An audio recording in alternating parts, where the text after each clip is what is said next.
next African-American inventor goes by the name of Granville T. Woods.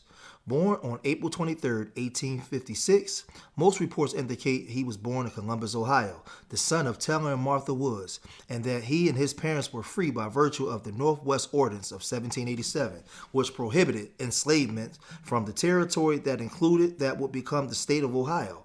However, Rayvon Fauci wrote in a Woods biography that, based on census records, Woods' death certificate, and journalistic accounts published in the 1890s, Woods was born in Australia and apparently moved to Columbus at a young age. Some biographies list his parents as Martha J. Brown and Cypress Woods. Most sources agree that Woods had little formal education, leaving school at age 10 to work as an apprentice, studying to be a machinist and a blacksmith, and literally learning his skills on the job. Woods held a variety of positions in his early teens, including working as an engineer in a railroad machine shop, on a British ship, and in a steel mill, and as a rail worker. While working, Woods took courses in fields such as engineering and electronics, realizing that education was essential to developing the skills he would need to express his creativity with machinery. Some experts say he had up to 2 years of college course training in either electrical or mechanical engineering, or both, possibly in an East Coast college from 1876 to 1878.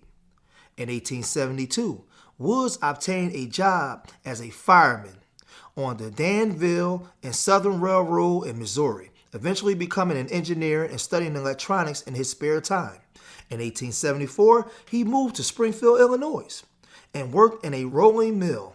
4 years later, he took a job aboard the British steamer Ironsides. Within 2 years, he became its chief engineer.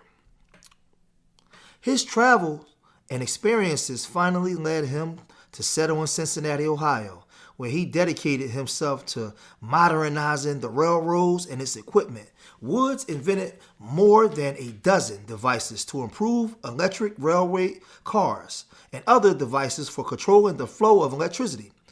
His most noted invention at this point was a system of letting a train engineer know how close his train was to others, which helped reduce collisions. He also developed a system for overhead electric conducting lines for railroads, which aided in the development of overhead railroad systems in cities such as Chicago, St. Louis, and New York. Woods eventually set up his own business, the Woods Electrical Company, in Cincinnati, to develop, manufacture, and sell electrical apparatus. In his early 30s, he became interested in thermal power and steam-driven engines. He filed his first patent for an improved steam boiler furnace in 1889. His later patents were mainly for electrical devices. He also developed the synchronous multiplex railway telegraph, which allowed communications between trains and stations and moving trains. This made it possible for trains to communicate with stations and other trains, so everyone knew exactly where the trains were at all times. Among his other inventions were an automatic air brake used to slow or stop trains, and an electric car that was powered by overhead wires. It used a third rail system to keep the cars running on the right tracks. Other inventors: telephone inventor Alexander Graham Bell's company, American Bell Company, purchased the rights to Woods' patent on an apparatus that combined a telephone and a telegraph. The device, which Woods called telegraphy, allowed a telegraph station to send voice and telegraph messages over a single wire. Proceeds from the sale gave Woods the luxury of being a full-time inventor. Success led to lawsuits. One was filed by famed inventor Thomas Edison, who sued Woods on a claim that he, Edison, was the inventor of the multiplex telegraph. Woods eventually won the court battle, but Edison didn't give up easily. When he wanted something, trying to win over Woods and his inventions, Edison offered Woods a prominent position in the engineering department of Edison Electric Light Company in New York. Woods declined, preferring to maintain his independence. Early in his career, during the summer of 1881, Woods contracted smallpox, which was in his last years as a major health threat in the United States.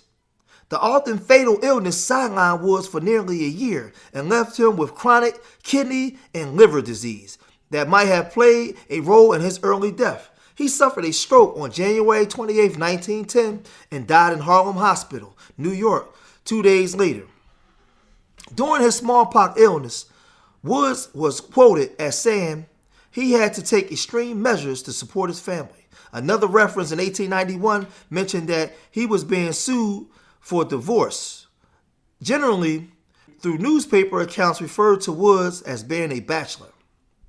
Granville Woods' dozens of inventions and patents made life easier and safer for countless Americans, especially when it came to railroad travel.